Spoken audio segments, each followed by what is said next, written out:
नमस्कार दोस्तों। लीवरेज वाली वृद्धि ज्यादा कड़ी नहीं बल्कि ज्यादा स्मार्ट मेहनत करना। व्यस्त होना ही काफी नहीं है, चीटियां भी व्यस्त रहती है। सवाल यह है कि हम किस काम में व्यस्त हैं। आज का चैप्टर है दोस्तों चैप्टर 4 कॉपीकैट मार्केटिंग 101 के बुक से। आज मैं आपको बताऊंगा लीवरेज क्या होती है। लीवरेज का मतलब ये होता है कि हम अपने समय को और अपने काम को कैसे आसान बना सकते हैं। एक छोटी सी कहानी है। अगस्त 1888 में आशा कैंडलर नामक व्यक्ति ने $23,000 दे करके कोका कोला नामक कार्बोनेटेड फाउंटेन ड्रिंक के संपूर्ण अधिकार खरीद लिए। तब कोका कोला जो है हर शॉप पे, हर एक केमिस्ट शॉप पे, हर एक दुकान पे जो एक फाउंटेन ड्रिंक की ग्लास में बिकता था। लोग 5 सेंट दे करके ग्लास में दुकान पर पीने आते थे और वहाँ उस चीज़ का आनंद लेते थे। लेकिन आशा कैंडलर नामक व्यक्ति ने लीवरेज का इस्तेमाल करके जो है इसको एक अंतर्राष्ट्रीय, एक इंटरनेशनल ब्रांड बना दिया, एक इंटरनेशनल उद्योग बना दिया। कोक को आज हम सब लोग जानते हैं दोस्तों, और पूरी दुनिया में ये फेमस है। उसकी सफलता का राज क्या है? उसकी सफलता का राज है दोस्तों लीवरेज। जब पहले कोक जो था 5 सेंट में हर दुकान पे मिलता था, लेकिन वहाँ जा करके पीना पड़ता था। जब चाहिए आपको मिलता था। लेकिन एक दिन जब आशा कैंडलर नामक व्यक्ति जिन्होंने इसको लीवरेज किया, वो अपनी दुकान में बैठे हुए थे, तो उनका एक मित्र आया। उन्होंने कहा कि मैं आपको एक ऐसा आइडिया दूंगा जिससे कि आप अपने इस कोक के बिजनेस को बहुत ही ज़्यादा, आप इसको बहुत ज़्यादा बड़ा बना सकते हैं, बहुत प्रॉफिटेबल बना सकते हैं।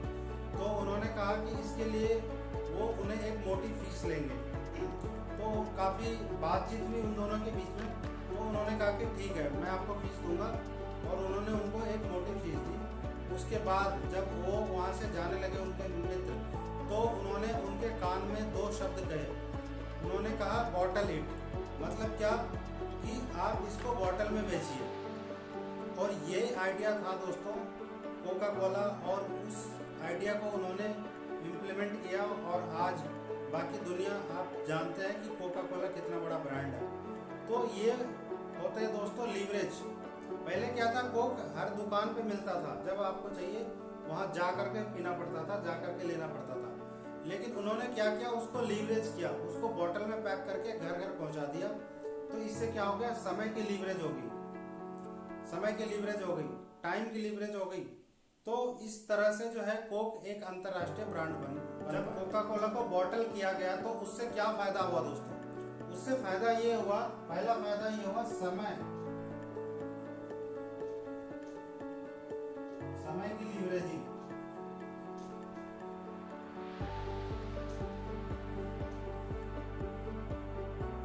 और दूसरा फायदा हुआ दोस्तों जगह की लीवरेजिंग।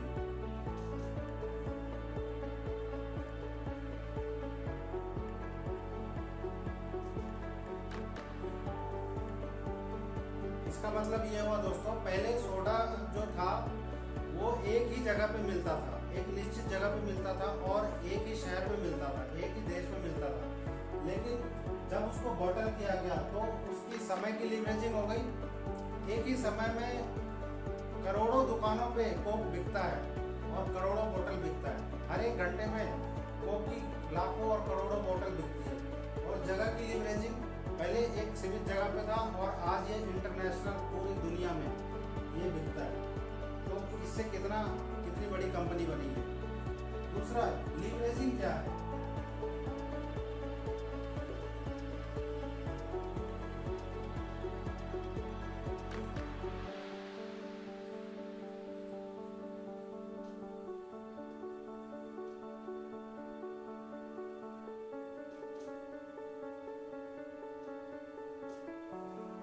लीवरेजिंग क्या है दोस्तों? लीवरेजिंग एक लीवर शब्द से बना है। लीवर जैसा आपने सुना होगा, किसी काम को आसान बनाने के लिए औजार के रूप में लीवर का इस्तेमाल किया जाता है। किसी मशीनरी को उठाने के लिए लीवर का इस्तेमाल किया जाता है। उसी शब्द से लीवरेजिंग बना है। लीवरेजिंग का मतलब होता है काम को आसान करना, काम को आसान करने का तरीके को ढूंढना, वो ही होता है लीवरेजिंग। वो किसी भी काम में हो सकता है, किसी मैकेनिकल काम में हो सकता है, किसी भारी काम में हो सकता है। और वैसे ही हम अपने पैसे कमाने के तरीके को भी लीवरेज कर सकते हैं, लीवरेजिंग के तौर पे उसको कर सकते हैं, तो उसको लीवरेजिंग कहा जाता है। अब मान लीजिए एक गाड़ी है, उस गाड़ी का इंजन कितना बड़ा और कितना भारी होता है, और जब वो मैकेनिक के पास जाता है तो उस इंजन को खोलने के लिए अगर आदमी से बोला जाए तो कम से कम 10 आदमी लगेंगे उस इंजन को उठाने के लिए, उसको खोल के एक जगह से दूसरी जगह रखने के लिए। लेकिन एक मैकेनिक एक मशीन के द्वारा उस इंजन को हवा में उठा देता है। और यही लीवरेजिंग का बहुत अच्छा एग्जाम्पल है, जहाँ पे 10 लोगों का काम था, वो एक छोटी सी मशीन ने उसको लीवरेज कर दिया। 10 लोगों का काम एक आदमी, एक मशीन ने कर दिया। आपने देखा होगा बड़े बड़े क्रेन होते हैं, वो क्या करते हैं, जहाँ पे हजारों लोगों का काम होता है, वो एक मशीन बड़ी आसानी से कुछ ही घंटों में उस काम को कर देती है। तो लीवरेजिंग का अर्थ यही होता है दोस्तों, किसी भी काम को आसान बनाने का तरीका जो होता है उसको लीवरेजिंग कहा जाता है। तीसरा दोस्तों, कॉर्पोरेशंस,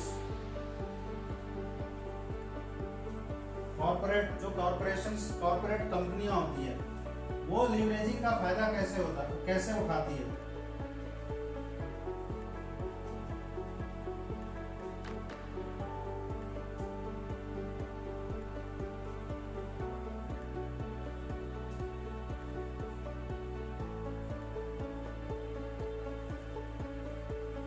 बड़ी बड़ी कंपनियां वो लीवरेजिंग का फायदा कैसे उठाते हैं। आपने सुना होगा फोर्ड मोटर कंपनी, जो हेनरी फोर्ड ने स्टार्ट किया था। हेनरी फोर्ड अगर वो सोचते कि पूरे जो मैं गाड़ी बना रहा हूँ उसका पूरा प्रॉफिट अगर मुझे मिले, तो उनको खुद ही अकेले ही काम करना पड़ता और अकेले वो साल में 1-2 गाड़ियाँ बना सकते थे, लेकिन उससे वो ज़्यादा पैसा नहीं कमा सकते थे। हालांकि प्रॉफिट का 100% प्रॉफिट उन्हें ही मिलता, जो भी फायदा होता, लेकिन उन्होंने ऐसा नहीं किया। उन्होंने लीवरेजिंग का इस्तेमाल किया। उन्होंने एक असेंबल लाइन बनाई, मजदूरों को रखा, मैकेनिक्स को रखा, लेबर्स को रखा, और उन्होंने गाड़ियां बनाने की गति को बढ़ा दिया। उन्होंने अपना एक सिस्टम ऐसा बनाया जिससे कि वो जहां साल में 1 या 2 गाड़ियां बना सकते थे अकेले, अगर वो काम करते तो 100% प्रॉफिट उनको जाता। लेकिन उन्होंने क्या किया, लीवरेजिंग के माध्यम से कुछ लोगों को अपने सिस्टम में शामिल करके आज फोर्ड मोटर कंपनियां लाखों गाड़ियां बनाती है पूरी दुनिया में, और पूरी दुनिया में वो बेचती है। तो ये कैसे संभव हो पाया? ये लीवरेजिंग की वजह से संभव हो पाया। तो बड़े बड़े कॉर्पोरेट कंपनियां लीवरेजिंग का इस्तेमाल इसी तरह से करती है। चौथा, रियल एस्टेट।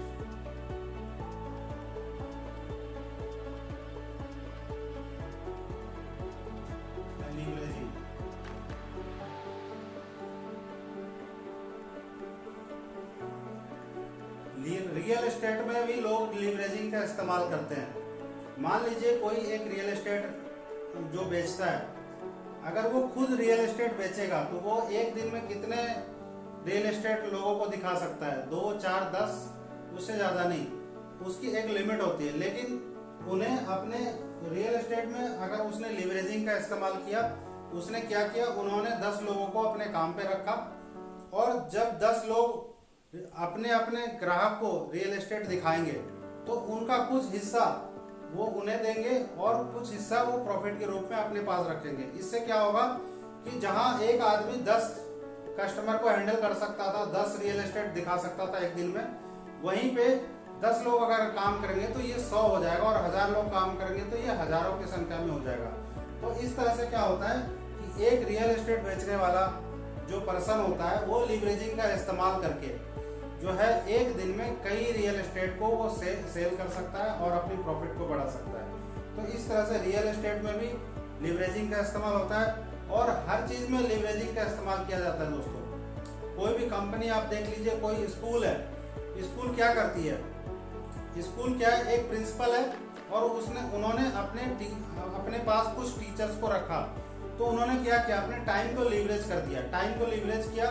अब वो 10 टीचर हैं और वो पूरे स्कूल को चला रहे हैं और वो अपने सिस्टम से काम कर रहे हैं। लेकिन जो है लीवरेजिंग का जो सबसे ज़्यादा फायदा किसको होगा? जो स्कूल का ऑनर है, जो स्कूल का प्रिंसिपल है, उसको सबसे ज़्यादा लीवरेजिंग का फायदा होगा। पांचवा, फ्रेंचाइजी।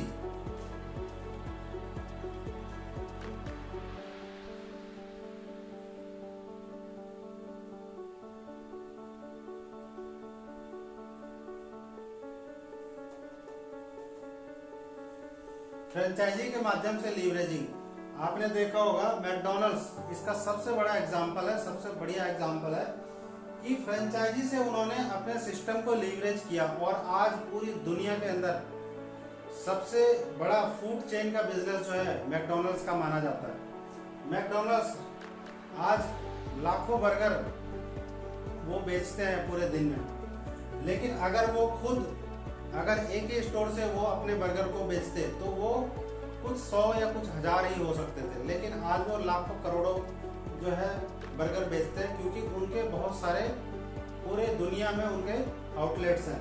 ये किससे संभव हो पाया दोस्तों? लीवरेजिंग का इससे अच्छा एग्जांपल नहीं हो सकता। 1950 के दशक में जो है फ्रेंचाइजी को अवैध माना जाता था। अमेरिका के कानून में भी और पूरी दुनिया में भी इसको अवैध माना जाता था। लोग कहते थे कि ये अवैध इलीगल काम है, लेकिन रे क्रॉक ने इसको जो है काफी आगे पहुंचाया। रे क्रॉक ने फ्रेंचाइजी का आविष्कार नहीं किया, लेकिन उन्होंने इसको एक कानूनी मान्यता दिलाई और फ्रेंचाइजी के माध्यम से उन्होंने मैकडॉनल्ड्स को इतना बड़ा ब्रांड बनाया। और आज पूरी दुनिया में आप देख सकते हैं, हर मैकडॉनल्ड्स में अगर 10 घंटे भी वो खुलता है तो लाखों उनके स्टोर्स हैं और वो उनके लिए लाखों घंटे रोज काम होता है, जिसकी वजह से वो $1 मिलियन और $1 बिलियन की इनकम कर पा रहे हैं बिकॉज ऑफ लीवरेजिंग। तो लीवरेजिंग की ताकत को समझना पड़ेगा दोस्तों। लीवरेजिंग बहुत बड़ी ताकत है। अगर आप भी अपने समय को लीवरेज करेंगे तो आप भी सच्ची दौलत बना सकते हैं। के बाद लीवरेजिंग में ही मैकडॉनल्ड्स का अगर मैं एग्जांपल दूं तो उसमें क्या है दोस्तों, आप अगर गौर से देखेंगे तो उसके अंदर एक सिस्टम है जो डुप्लीकेशन का सिस्टम है, नकल करने का सिस्टम है। एक उनका जो बना बनाया सिस्टम है, उसको जब वो किसी को फ्रेंचाइजी देते हैं तो वो एक अपना डुप्लीकेशन का उनको फॉर्मेट देते हैं कि आप इस तरह से ये सारी चीजें करेंगे, सेम टू सेम उसी तरह से अगर आप करेंगे तो आप कभी फेल नहीं होंगे।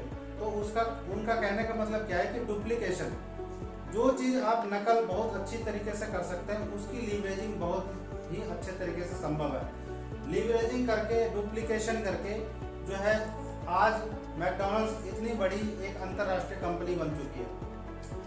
डुप्लीकेशन और लीवरेजिंग किसमें संभव नहीं है? जी हाँ दोस्तों, एक ऐसा सिस्टम है जो स्टार होते हैं, जो कलाकार होते हैं, वहां पे डुप्लीकेशन और लीवरेजिंग संभव नहीं है। तो ये एक अपवाद है, लेकिन बिजनेस में और अपने टाइम को आप लीवरेज करके बहुत आगे तक जा सकते हैं।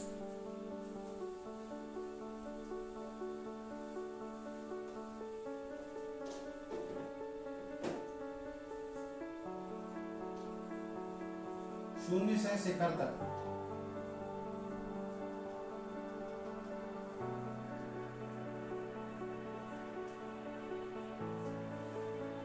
यहाँ पे एक सवाल मैं आपसे पूछना चाहता हूँ, आपके मन में एक सवाल होगा कि क्या डुप्लीकेशन और लीवरेजिंग के माध्यम से शून्य से शिखर तक पहुंचा जा सकता है? क्या इससे अपार दौलत बनाई जा सकती है? तो जैसा कि मैंने अभी आपको एग्जांपल दिया, मैकडॉनल्ड्स इसका सबसे अच्छा एग्जांपल है, कोका कोला इसका सबसे अच्छा एग्जांपल है। तो आप डुप्लीकेशन करके जो है और फ्रेंचाइजी मॉडल को अगर आप समझते हैं, डुप्लीकेशन को मॉडल को आप समझते हैं, तो आप बहुत ज़्यादा दौलत बना सकते हैं। इसका सबसे बड़ा एग्जांपल मैकडॉनल्ड्स है। 50 के दशक में जब सरकार ने भी इसको मान्यता नहीं दी थी, अवैध बताया था, तब से जो है फ्रेंचाइजी मॉडल काम कर रहा है। और आज आप देख सकते हैं अमेरिका में 30 से 40% वस्तुएं जो है फ्रेंचाइजी के मॉडल से बिकती है। फ्रेंचाइजी मतलब क्या हुआ? डुप्लीकेशन। तो जैसा इस किताब का नाम है कॉपी कैट, तो इस किताब में यही बताया गया है कि आप कॉपी करके बड़े आसानी से आप सच्ची दौलत बना सकते हैं। 50 के दशक में फ्रेंचाइजी लेना बहुत आसान था। उस टाइम फ्रेंचाइजी काफी सस्ते मिलते थे।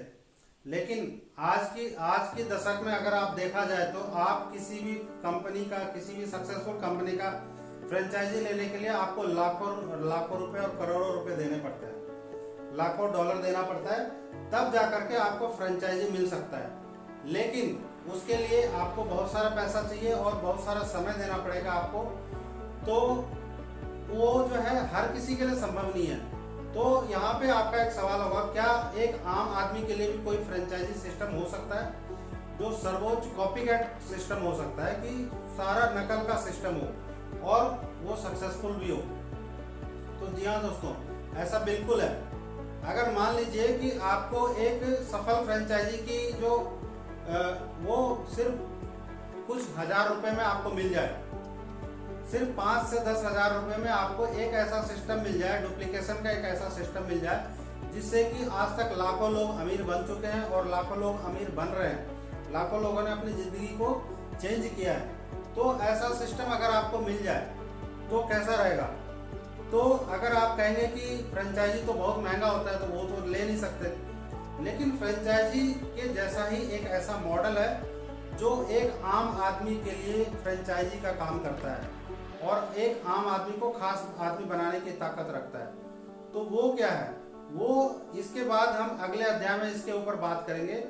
और अगले अध्याय में हम बात करेंगे तीव्र घातांक वृद्धि, एक्सपोनेंशियल ग्रोथ। एक्सपोनेंशियल ग्रोथ से आप जो है बहुत जल्दी दौलत बना सकते हैं। तो वीडियो को पूरा देखने के लिए धन्यवाद और आपका दिन शुभ हो। Thank you.